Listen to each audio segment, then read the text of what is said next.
Nous allons parler aujourd'hui des aviateurs de la Grande Guerre et pour ce faire, on peut partir du film de Tony Scott sorti en 1986, Top Gun, qui lance véritablement la carrière de Tom Cruise en le campant en pilote de chasse, évidemment romantique, fidèle et héroïque.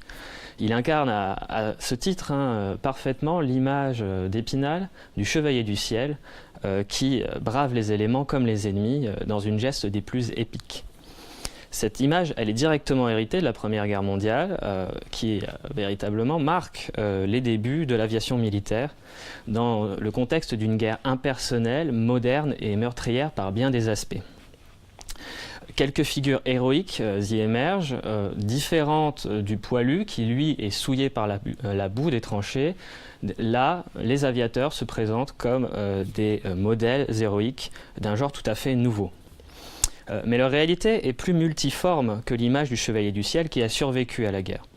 Dans cette matrice de l'aviation militaire, qui oppose les nations les plus industrialisées du début du siècle, d'importants progrès techniques et tactiques sont réalisés pour transformer l'appareil, autrefois innocent, en machine de guerre. Les différentes spécialités se mettent en place et dans ce qui devient une cinquième arme, avec des expériences de guerre souvent très différentes de celles des poilus dans les tranchées. Et ainsi, ces quelques chevaliers du ciel deviennent hyper médiatisés et il paraît intéressant pour nous d'observer la manière dont s'est constituée cette image emblématique du pilote et d'essayer de comprendre comment celle-ci nous est parvenue par la suite.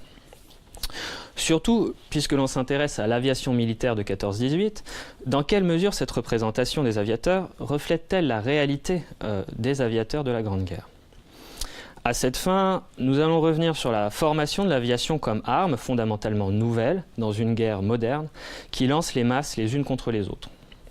Cela nous permettra de comprendre comment ces hommes, en majorité des civils, deviennent des aviateurs et ce que cela implique pour eux. Enfin, de cette compréhension des différentes facettes de l'aviation militaire en formation, nous pourrons mesurer la différence et la distance entre notre vision des chevaliers du ciel et la réalité de l'expérience combattante des pilotes de la Première Guerre, mais aussi pourquoi nous conservons aujourd'hui encore cette image héroïque. L'aviation, c'est une arme nouvelle dans une guerre moderne. Avant la guerre, l'aviation c'est un sport et qui permet à l'homme de réaliser le rêve icarien. Enfin, l'homme peut s'élever dans les airs et conquérir le dernier domaine qui lui résistait. Alors, il reste encore les fonds sous-marins et à l'époque, il restait encore l'espace. Mais c'est une nouvelle possibilité qui est offerte à l'homme de s'élever dans les airs.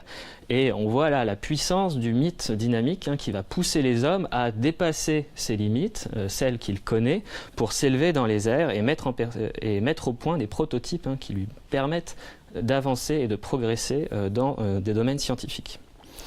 Dans ce contexte, on a une culture aéronautique qui est en train de se former. Avant l'avion, il existait déjà les aérostats, ce qu'on connaît mieux sous le nom de montgolfières aujourd'hui, qui, dès le XVIIIe siècle, avaient permis à l'homme de s'élever dans les airs. Donc ça fait déjà un siècle qu'on commence à voir émerger dans la culture de nombreuses photographies et représentations de l'air et de ce que les hommes peuvent y expérimenter. Et par exemple, pour juste mettre en perspective cela, le grand photographe Nadar dilapide sa fortune dans l'achat d'une montgolfière géante et est caricaturé en 1863 en Nadareosta pour mieux symboliser sa passion pour cette chose de l'air nouvelle. Donc l'aviation apparaît dans un contexte déjà favorable à la chose aérienne et donc à la fin du 19e siècle, alors les dates varient en fonction des historiographies. En France, on retient souvent la date de 1890 qui serait le premier vol par Clément Ader d'un avion mécanique, mais on n'a pas forcément la preuve que cela se soit passé. Donc, plus généralement, on retient les premiers vols des frères Wright, et notamment à partir de 1905, le premier vol public d'un avion dans les airs. Dans ce contexte, on a beaucoup de cartes postales et de journaux qui circulent, qui parlent de cette culture aérienne en formation et qui attestent de ces progrès humains réalisés. Et on a un véritable enthousiasme populaire qui se met en place à cette époque, avec des aéroclubs qui sont créés, des cercles élitistes et savants qui vont permettre à des pionniers, des héros de l'ère nouveau, hein, des figures à la fois savantes et sportives, de réaliser des exploits publics qui sont suivis, notamment lors de grands meetings qui rassemblent les foules et qui permettent à l'ensemble du public de se familiariser à l'ère. Ainsi, à partir de la fin des années 1910, on a de grandes réalisations qui sont opérées publiquement, notamment pour ne retenir que les étapes les plus célèbres. En juillet 1909, Louis Blériot qui traverse la Manche, événement international s'il en est, et le mois suivant, à Reims, la semaine aéronautique de Reims qui rassemble 1 million de visiteurs, réunit plus de 40 appareils sans accident, chose exceptionnelle à l'heure où les avions sont encore des instruments relativement précaires, hein, donc c'est souvent constitué de bois, le métal y est très rare et ce sont des toiles, donc c'est extrêmement fragile. Là, une semaine sans accident qui réunit plus d'1 million de personnes et qui va marquer les débuts de l'aviation militaire, puisque la France, le haut commandement militaire, très impressionné, va acheter ses 5 premiers avions à ce moment-là, à l'issue de cette semaine aéronautique de Reims. Donc un moment tout à fait essentiel en ce début de siècle qui va trouver des continuations dans la Première Guerre mondiale, puisque ces pionniers qui se donnaient à voir avant la guerre vont être parmi les premiers à participer à la guerre aérienne.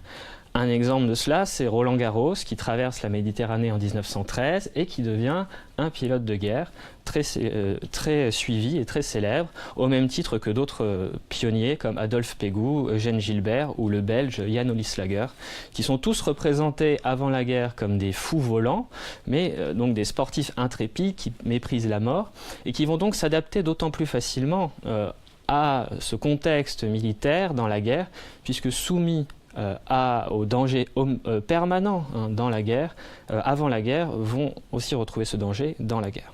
Dans la Première Guerre mondiale, l'aviation devient une arme. Dès avant la Première Guerre, en réalité, des bombardements ont déjà existé. Les Italiens sont très fiers de rappeler que contre les Turcs en Libye, en 1911-1912, les premiers bombardements ont été réalisés. Et également, les 2 guerres des Balkans en 1912 et 1913 vont voir également intervenir quelques avions. Mais il n'y a pas véritablement d'évolution offensive et les observateurs sont relativement déçus par l'emploi de cette arme dans la guerre. Et somme toute, cela met en jeu un nombre relativement faible d'avions. C'est véritablement avec la Première Guerre que va intervenir la massification et le passage de l'aviation en tant qu'arme. En 1914, à l'entrée en guerre, l'Allemagne a 232 avions, la France 162, la Russie 190, entre 100 et 50 pour l'Italie et le Royaume-Uni. Donc c'est un nombre infime qui n'a aucune mesure avec ce que l'on va voir mis en place pendant la guerre. L'aviation, elle sert d'abord, et c'est sa première utilité dans cette guerre, à la reconnaissance et au réglage. Les premières missions de l'aviation va être de reconnaître les lignes ennemies, de passer par-dessus l'ennemi pour aller observer les mouvements de troupes, éventuellement l'évolution des infrastructures et prendre des informations prises avec relativement de précaution d'abord par l'état-major puisque les techniques d'observation sont en train d'être mises en place. Néanmoins, elles vont s'avérer très utiles au commandement. Pour les Allemands, notamment pour gagner la bataille de Tannenberg, elles vont s'avérer décisives. Pour les Britanniques, résister lors de l'offensive de Mons et en France, dans la Marne. Et les différentes informations glanées lors de ces opérations et l'intérêt qu'elles ont constitué pour l'état-major dans ces opérations vont convaincre les états-majors d'insister et d'investir pour cette arme et notamment de développer les liens de l'aviation avec l'artillerie pour ce qu'on appelle le réglage d'artillerie, c'est-à-dire que pour pouvoir tirer un obus, il faut savoir où le lancer et dans cette perspective, l'aviation va être très utile pour repérer les lignes ennemies, mais aussi donner des indications aux tireurs. Est-ce qu'on est à côté, trop loin, trop près? Et dans cette perspective, c'est véritablement à ce moment-là que l'aviation devient décisive, avec des biplaces, avec un pilote qui va piloter l'avion et un observateur derrière qui va donner des indications à l'artillerie. Alors d'abord, ça se fait de façon relativement précaire. On va atterrir ou on va servir de panneau pour indiquer à l'artilleur s'il a mis dans le mille. Et ensuite, la radio est généralisée, notamment la télégraphie sans fil, dont les techniques se perfectionnent pendant la guerre, va véritablement entrer en jeu. Et à partir de la fin 1915, on a les radios qui sont généralisées dans la plupart des avions, même si les techniques restent relativement rudimentaires. Donc, voilà pour le premier usage de l'aviation. Et se développe ensuite, dès la fin 1914, un autre usage plus offensif, celui du bombardement. Et l'aviation de bombardement trouve sa naissance directement dans la Première Guerre mondiale, avec d'abord le largage de fléchettes et de bombes, donc des petites fléchettes dont on pense qu'elles peuvent toucher les hommes au sol. En réalité, l'impact est relativement faible, on le comprend bien, mais ce sont des expériences qui sont menées pendant la guerre, des bombes dont le volume va augmenter au fur et à mesure de la guerre. D'abord de jour, pour des bombardements qui suscitent l'enthousiasme de l'état-major, indépendamment de leurs résultats, puis de nuit, avec le développement de projecteurs sous les avions et des défenses antiaériennes, évidemment pour contrer ces avions de bombardement qui vont viser des objectifs stratégiques comme les gares, les industries essentielles, et des obus qui vont, dès la fin de la guerre, frôler les 20 kilos. On comprend donc la difficulté pour ces aviateurs lancés dans la guerre de ce travail de bombardement, la rudesse des conditions de cette guerre. L'aviation de bombardement, elle est utile à double titre. On pense qu'elle peut détruire complètement et anéantir complètement des adversaires, et en même temps qu'elle a un impact moral très fort. Mais ça permet aussi en retour pour la propagande de dénoncer les exactions de l'adversaire, et notamment lorsque ces bombes touchent des civils. Alors c'est vrai des deux côtés, ça va être vrai pour les Français à Fribourg-en-Brisgau, mais aussi pour les Allemands à Folkestone en 1917. On va avoir des civils, les premiers civils, qui vont être touchés par ces bombardements aériens, à une échelle sans commune mesure cependant avec la Seconde Guerre mondiale, évidemment. Enfin, après cette évolution de l'aviation de reconnaissance à l'aviation de bombardement, se met en place l'aviation de chasse qui trouve son origine dans cette guerre.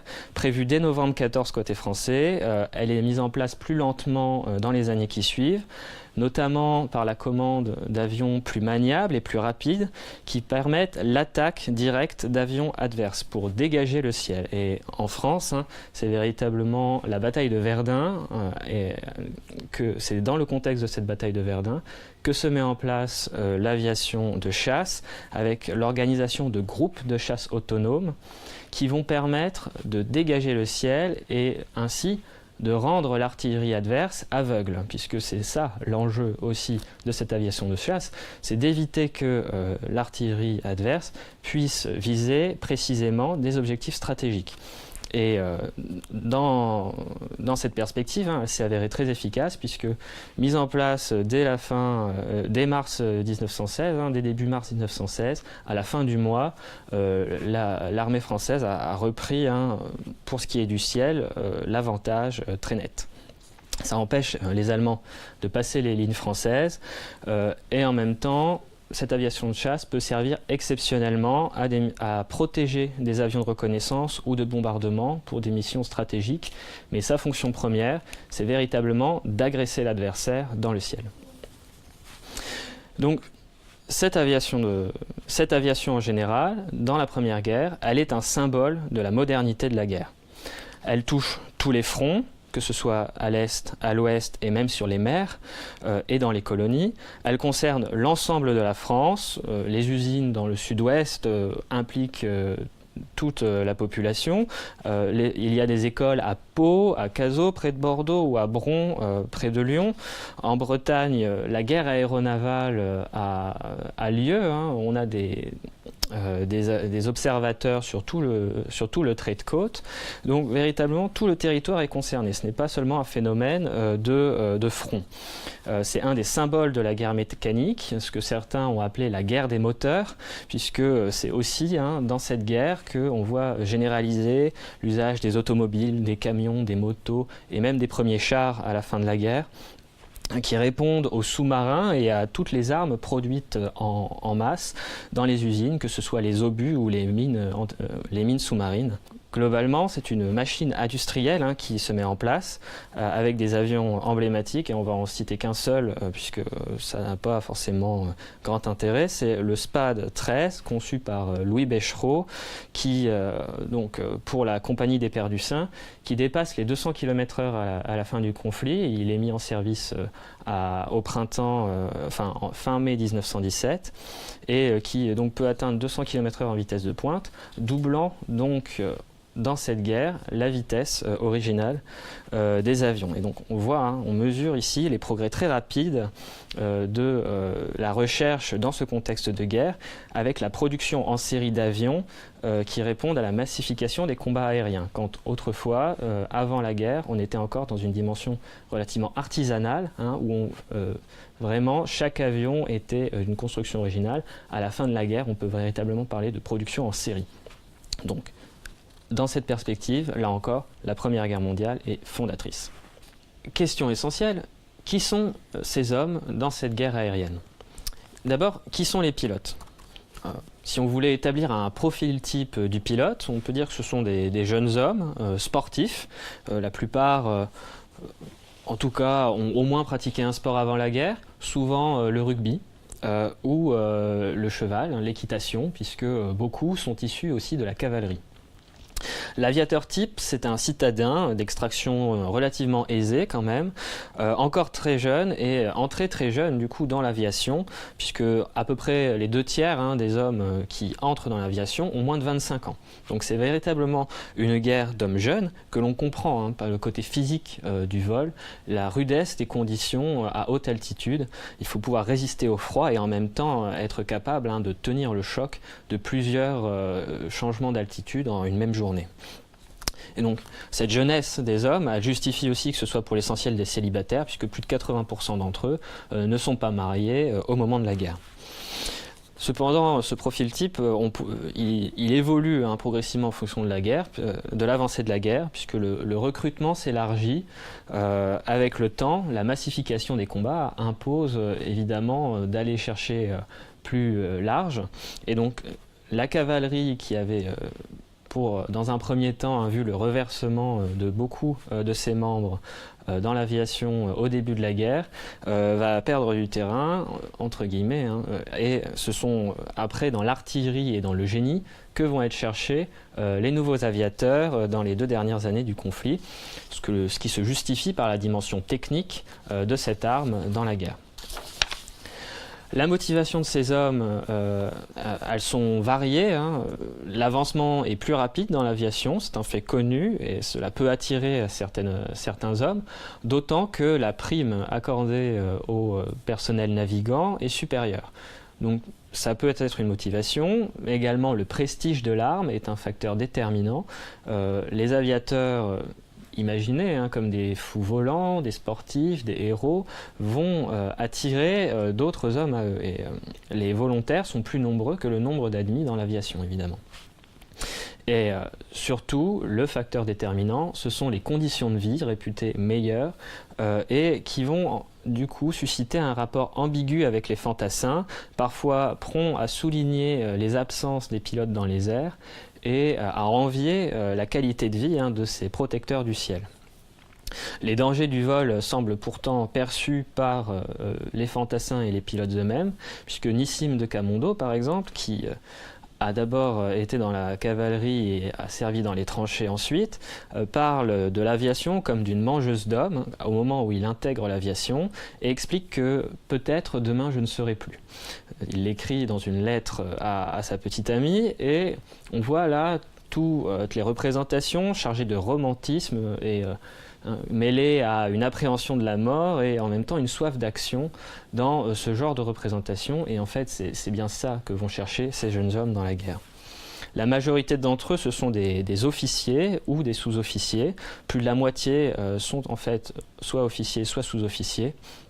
Et donc, on a un renversement exceptionnel de la hiérarchie dans cette guerre.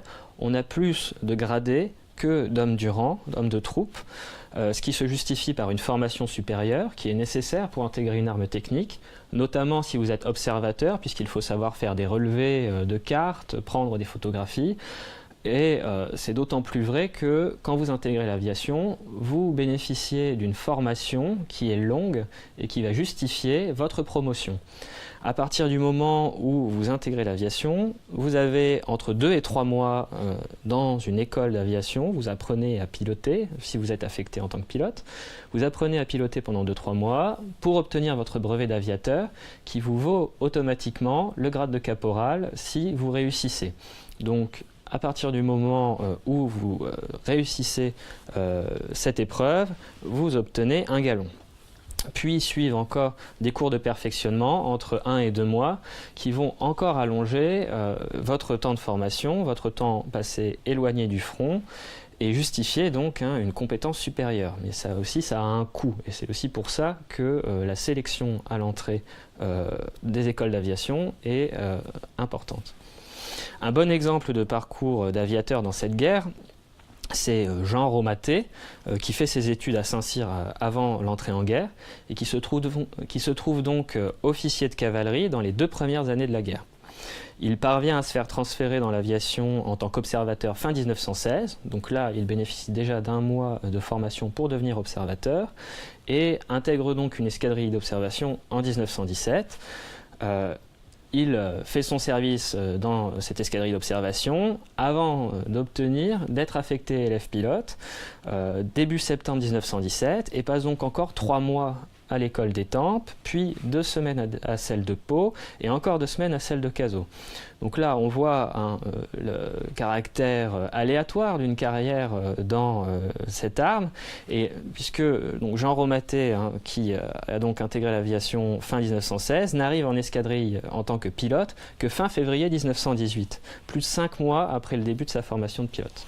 Donc on voit déjà le caractère particulier de ces pilotes qui nous amène à nous interroger sur quelle est leur expérience combattante. On comprend bien que voler dans cette guerre aérienne, c'est très différent que d'être un poilu dans les tranchées soumis à la boue continuelle.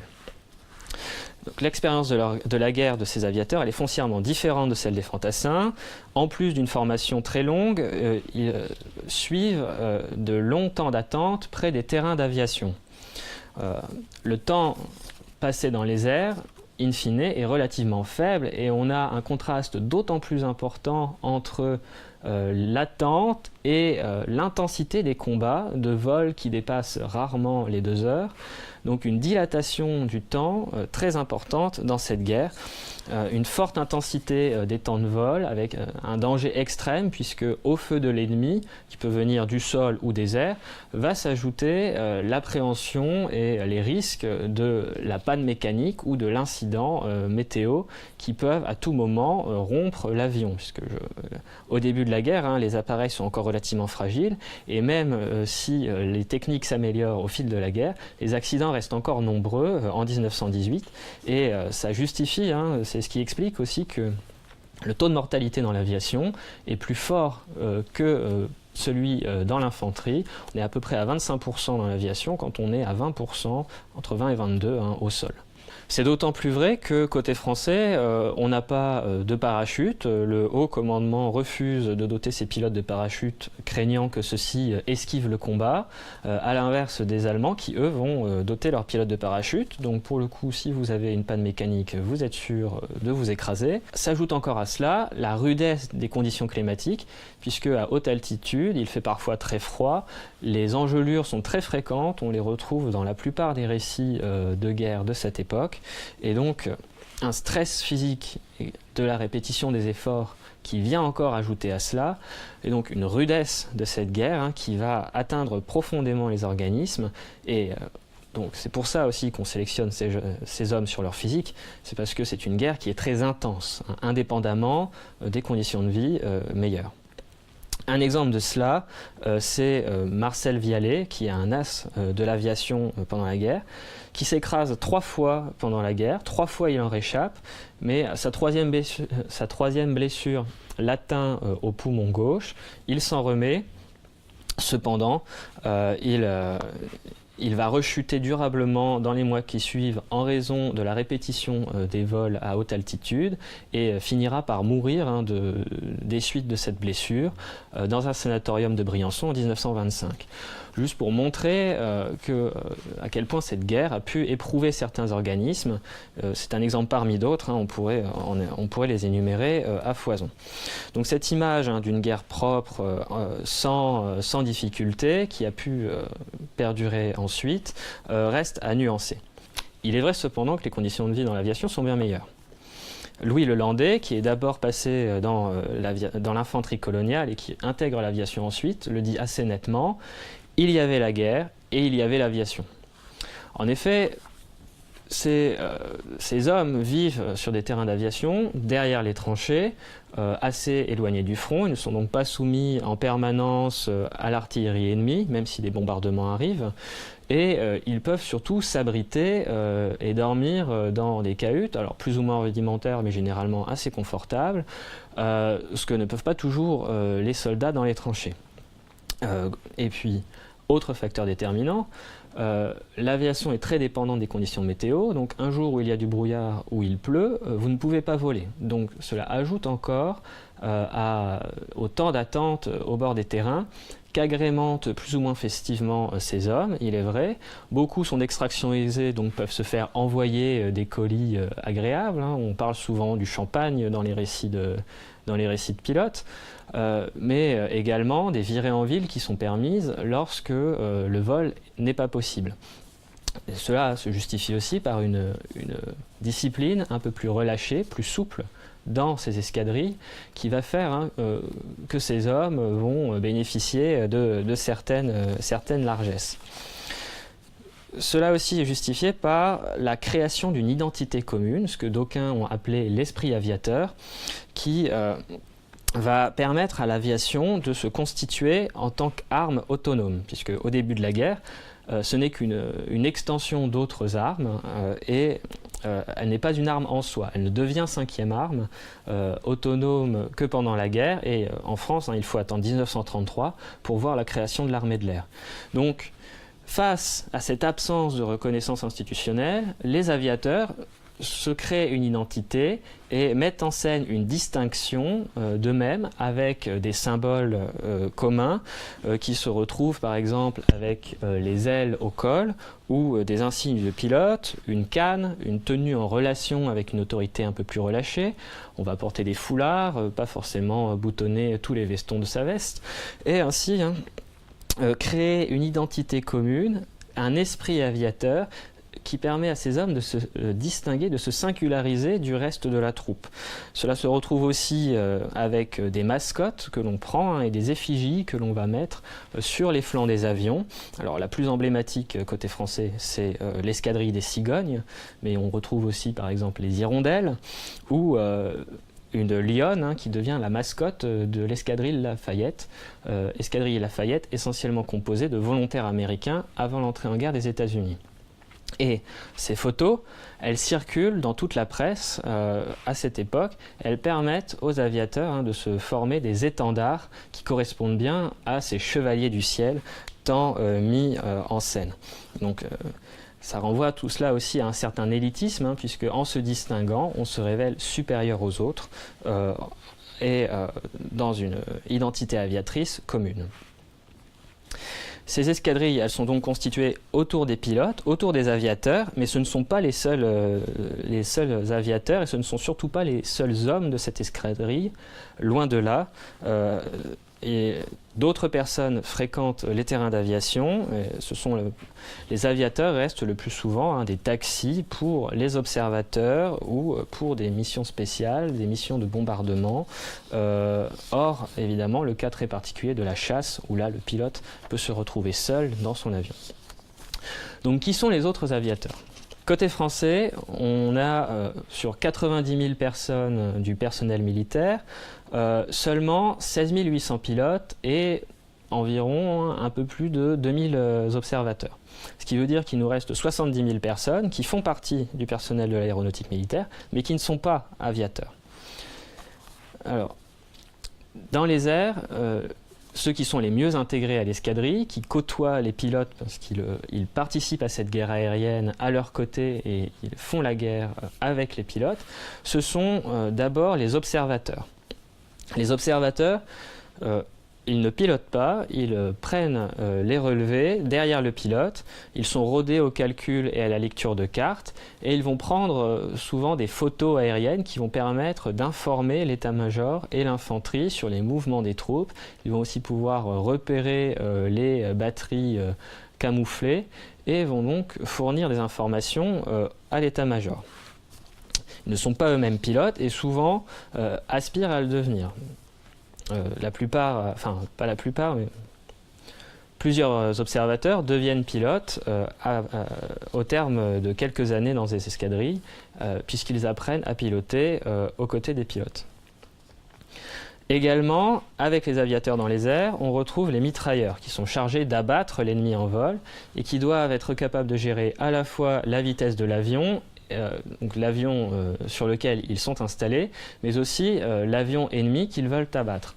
Donc cela nécessite évidemment une précision de tir importante et eux-mêmes vont devoir gérer ces 40 balles dans un chargeur de mitrailleur Hotchkiss, donc d'où l'importance d'être très précis dans les airs.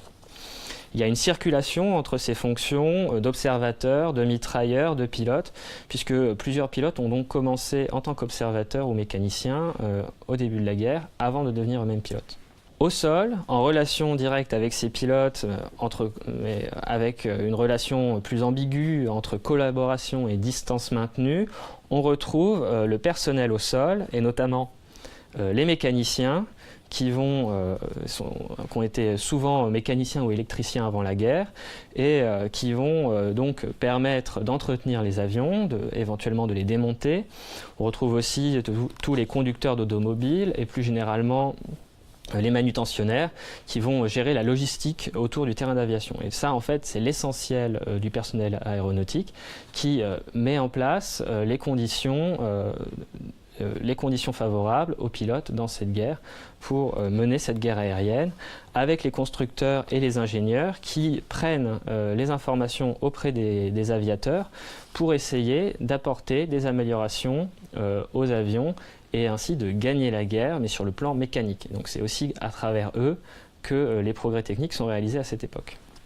Il y a également les autres hommes de l'air, puisque au-delà des seuls aviateurs de l'armée de terre, on retrouve également ceux de l'aéronaval qui, eux, vont surveiller les mers sur des hydravions et notamment s'avérer essentiels dans la surveillance sous-marine au moment où les U-boats allemands commencent à se développer.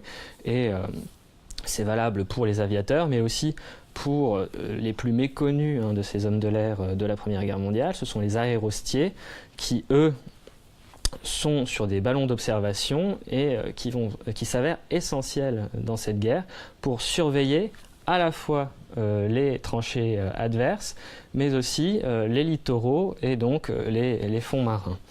Je les évoque rapidement parce qu'on sait assez peu de choses finalement sur eux, alors même que leur guerre est extrêmement dangereuse, peut-être même plus que celle des aviateurs, puisqu'ils constituent des cibles fixes pour les chasseurs adverses et ils sont très vulnérables aux éléments.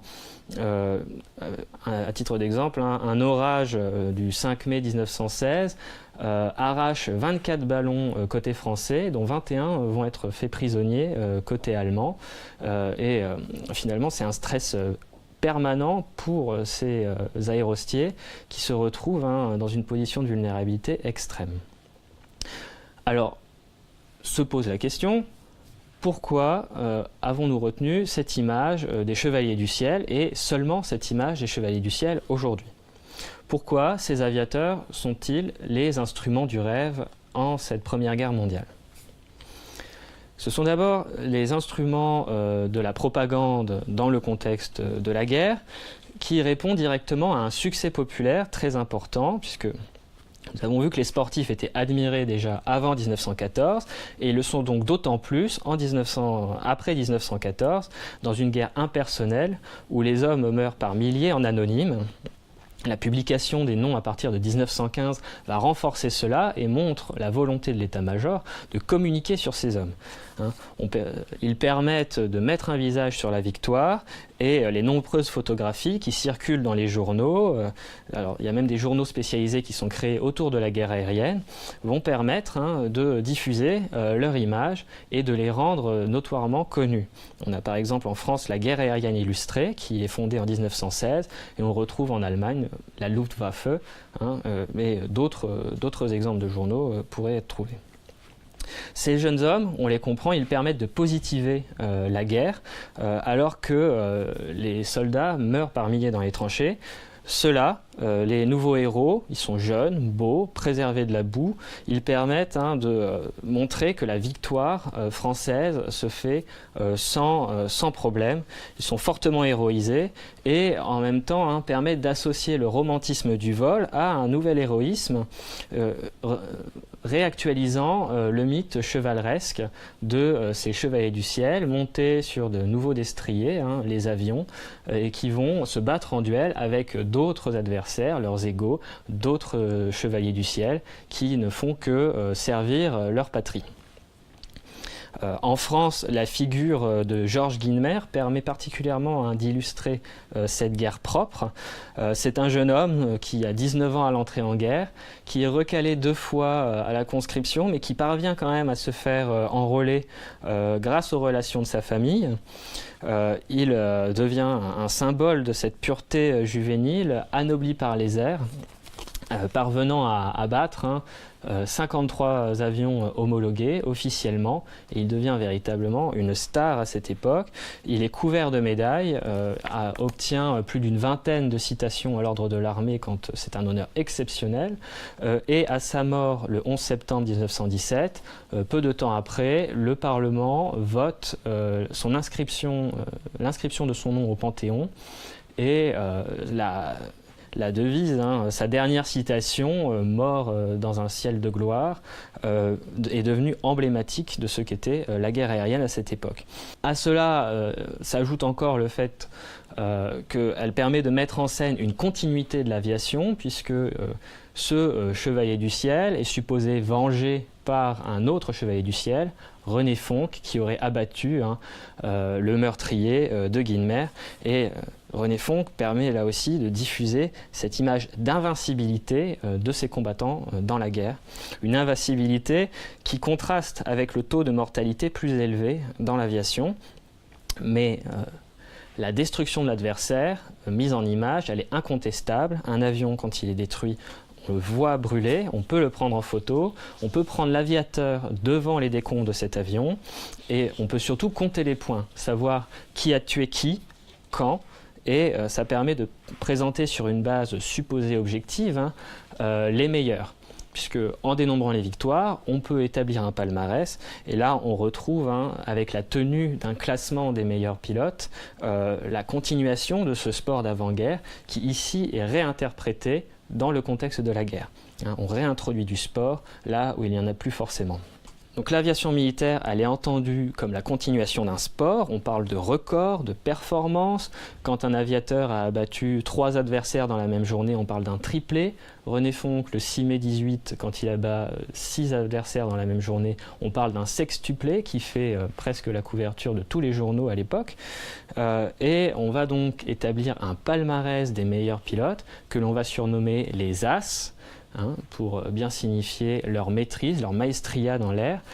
À partir du moment où vous avez tué 5 pilotes adverses, vous devenez un As. Alors, même s'il y a des nuances nationales, en France, on décide de faire passer à 10 adversaires cette barre symbolique pour obtenir le titre d'As à partir de l'été 1917, parce que ça devient trop facile, selon le haut commandement, d'abattre 5 adversaires. En Allemagne, on reste à 5 adversaires. Au Royaume-Uni, le haut commandement se refuse à toute distinction entre ces pilotes. Donc là, c'est les journaux qui prennent le relais, qui prennent qui prennent le modèle, l'exemple français et allemand et qui tiennent ce palmarès. Donc on a véritablement la continuation d'un sport, une compétition internationale qui est mise en place avec l'insistance sur des valeurs très sportives, de respect de l'adversaire, de fair play. On est supposé égaux entre chevaliers dans ce duel aérien. Et on décerne donc le titre au meilleur des meilleurs, à l'as des as, un titre particulier. Et donc à la fin de la guerre, c'est René Fonck, côté français, qui tient ce titre d'as des as avec 75 victoires homologuées par le haut commandement militaire. La figure de l'as, elle est donc emblématique de cette guerre aérienne et c'est elle véritablement qui structure cette image du chevalier du ciel. C'est eux qui entretiennent l'idée qu'un duel se joue dans les airs, face à face, et qui serait la dernière survivance d'une geste chevaleresque d'antan.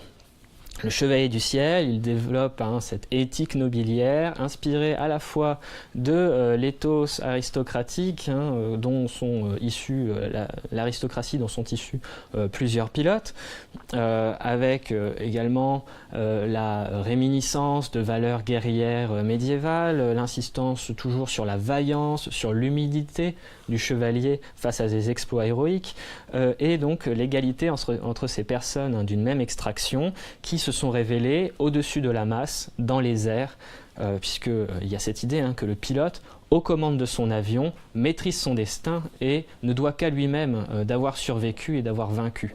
Il y a aussi cette idée forte que ce sont les âmes fortes qui se révèlent dans les airs. Et donc des pilotes qui se forgent dans l'action.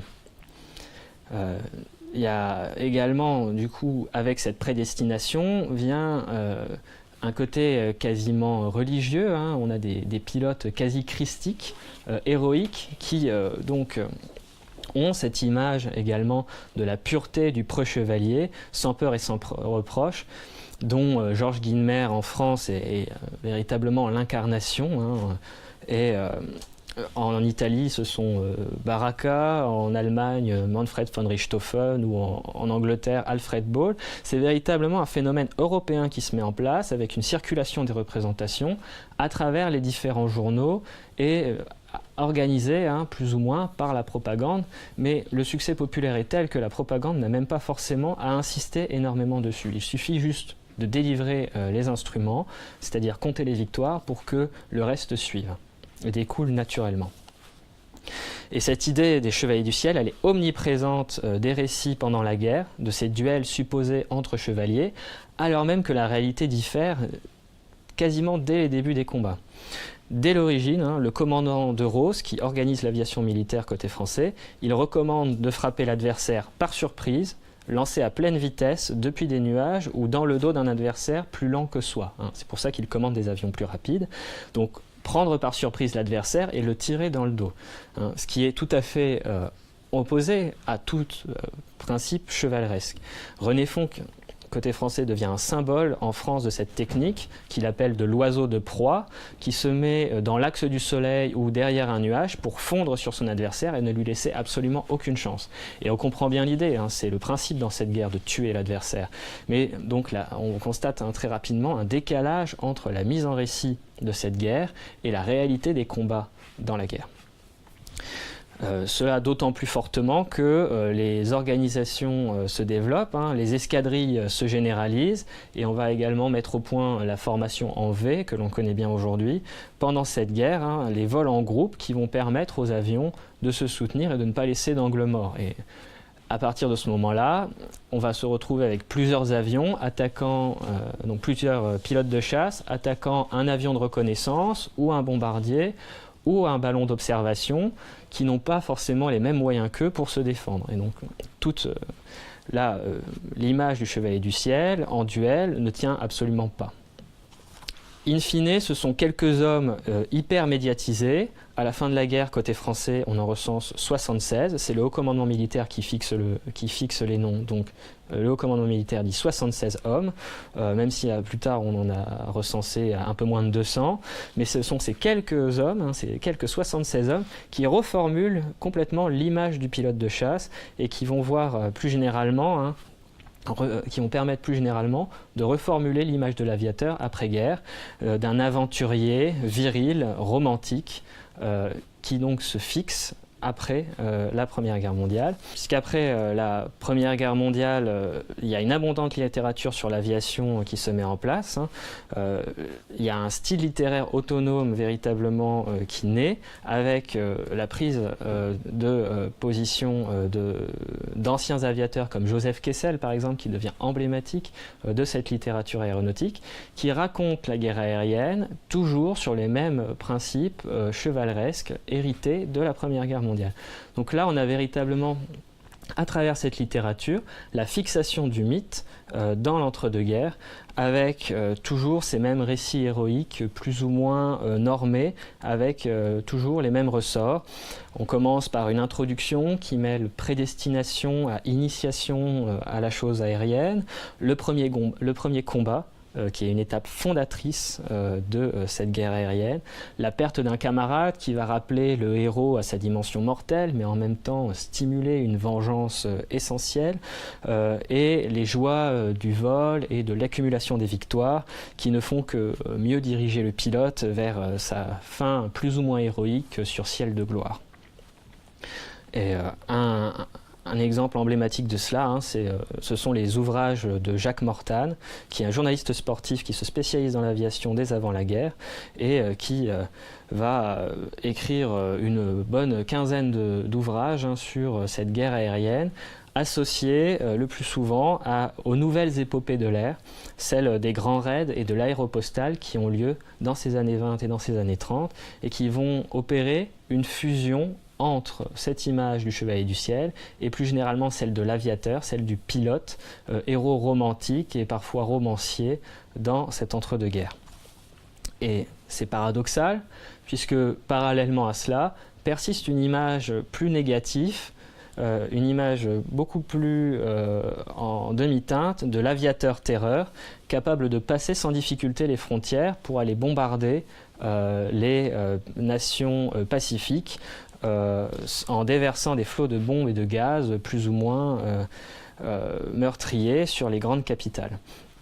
Et donc on a une coexistence à ce moment-là d'un idéal chevaleresque maintenu par ces récits de la guerre et d'une image très négative qui se distingue cependant en cela que le pilote, le chevalier du ciel, a toujours lui un visage, a toujours une personnalité, quand ce bombardier n'est justement représenté que comme bombardier, comme avion, comme machine, une sorte de Moloch destructeur qui ne répond pas directement à ce chevalier. Et c'est de cette manière qu'est dissocié le versant positif de l'aviateur avec son pendant négatif, celui du destructeur, qui pourtant va s'avérer omniprésent dans la Seconde Guerre mondiale, qui va voir véritablement la massification des combats. En conclusion, on peut se rappeler que l'aviation militaire s'est structurée progressivement pendant la Première Guerre mondiale. Cette guerre elle a un impact important dans les développements de l'aviation. C'est elle qui véritablement lance l'aviation commerciale, puisque les pilotes qui ont appris à voler pendant la guerre, ils sont des milliers à la fin de la guerre à se retrouver entre guillemets sur le carreau, ce sont les mêmes pilotes qui vont être les premiers à mener ces vols de l'aéropostale, à animer les aéroclubs locaux et à diffuser plus généralement l'aviation dans tous les cercles aéronautiques qui fleurissent dans les années 20. Ce sont des figures qui restent romantiques, avec une image forte d'homme viril, masculin, un idéal quasi universel d'aviateur qui naît à ce moment-là et qui est fixé par les arts. J'ai parlé de Joseph Kessel tout à l'heure pour la littérature, mais on peut penser aussi à Jean Renoir pour le cinéma, lui-même pilote de guerre. Et c'est pas un hasard si, dans La Grande Illusion en 1937, Boieldieu est un aviateur, puisqu'il prend modèle directement sur un autre pilote de guerre, Armand Pinsard, qui a été un as très célèbre pendant la Première Guerre mondiale. C'est plus généralement un moment d'acculturation des populations à l'aviation. On a dans toutes les gares pendant la Première Guerre mondiale, on a des affiches qui circulent, qui permettent au public d'identifier et d'apprendre à reconnaître les avions alliés des avions ennemis. Et on a plus généralement une culture de l'air qui s'imprègne dans la société, qui est diffusée très largement et qui va faire qu'à partir de l'entre-deux-guerres, le moyen aérien est pleinement intégré dans l'imaginaire mental des sociétés.